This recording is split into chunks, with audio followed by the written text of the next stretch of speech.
ഇടുക്കി പീരുമേട്ടിലെ സീതയുടെ മരണം കാട്ടാന ആക്രമണം അല്ലെന്ന നിലപാടിൽ ഉറച്ച പോസ്റ്റ്മോർട്ടം ചെയ്ത ഡോക്ടർ. എന്നാൽ സീത കാട്ടാന ആക്രമണത്തിലാണ് കൊല്ലപ്പെട്ടത് എന്ന നിഗമനത്തിലാണ് അന്വേഷണ സംഘവും കുടുംബവും ഉള്ളത്. പോസ്റ്റ്മോർട്ടം റിപ്പോർട്ടിലെ പശ്ചാത്തലത്തിൽ വിശദമായ അന്വേഷണത്തിലേക്ക് പോലീസ് കടക്കും.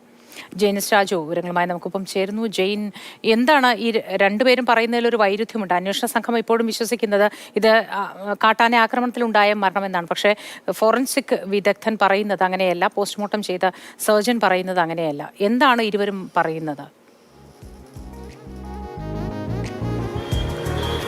മോത്തി, ഈ കാര്യത്തിൽ ഇപ്പോഴും ദുരൂഹത തുടരുകയാണ്. അന്വേഷണ സംഘവും പോസ്റ്റ്മോർട്ടം ചെയ്ത ഡോക്ടറും രണ്ട് തട്ടിലാണ് എന്ന് തന്നെ പറയേണ്ടി വരും. ആദ്യഘട്ടത്തിൽ തന്നെ ഇതൊരു കൊലപാതക സാധ്യത എന്ന നിലയിലാണ് പോസ്റ്റ്മോർട്ടം ചെയ്ത ഡോക്ടർ ഒരു പ്രാഥമിക നിഗമനത്തിലേക്ക് എത്തിയത്. അത് സംബന്ധിച്ച വാർത്തകൾ നേരത്തെ പുറത്തു വന്നിരുന്നു. പക്ഷേ പോലീസ് സംഘം ആ രീതിയിലല്ല പരിശോധന അല്ലെങ്കിൽ അന്വേഷണം, അവരുടെ ദിശ ആ രീതിയിലല്ല. ഇതൊരു കാട്ടാന ആക്രമണം തന്നെയാണ് എന്ന തരത്തിലാണ് പോലീസിൻ്റെ ഒരു പ്രാഥമിക നിഗമനമുള്ളത്.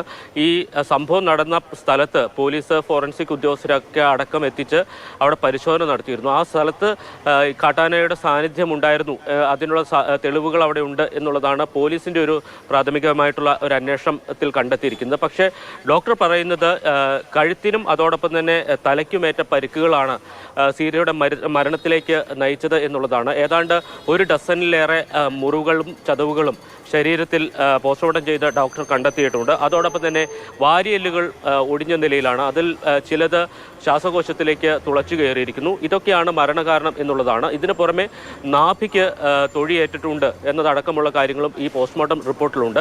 ആദ്യഘട്ടത്തിൽ തന്നെ ഈ ഡോക്ടറുടെ റിപ്പോർട്ട് പുറത്തു വന്ന ഘട്ടത്തിൽ തന്നെ ഇതിൽ സംശയം പോലീസ് പ്രകടിപ്പിച്ചിരുന്നു. അതിനുശേഷം വളരെ ദിവസങ്ങളെടുത്താണ് ഡോക്ടർ ഈ കാര്യത്തിൽ ഒരു പോസ്റ്റ്മോർട്ടം റിപ്പോർട്ട് നൽകിയത്.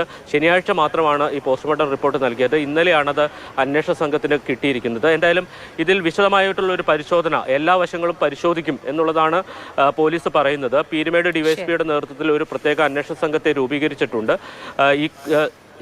ഈ കൊല്ലപ്പെട്ട സീതയുടെ മക്കളുടെയും അതോടൊപ്പം തന്നെ ഭർത്താവിൻ്റെയും മൊഴി പലതവണ എടുത്തിരുന്നു. ആ മൊഴികളിൽ വൈരുദ്ധ്യമില്ല എന്നുള്ളതാണ് പോലീസിന്റെ മറ്റൊരു കണ്ടെത്തൽ.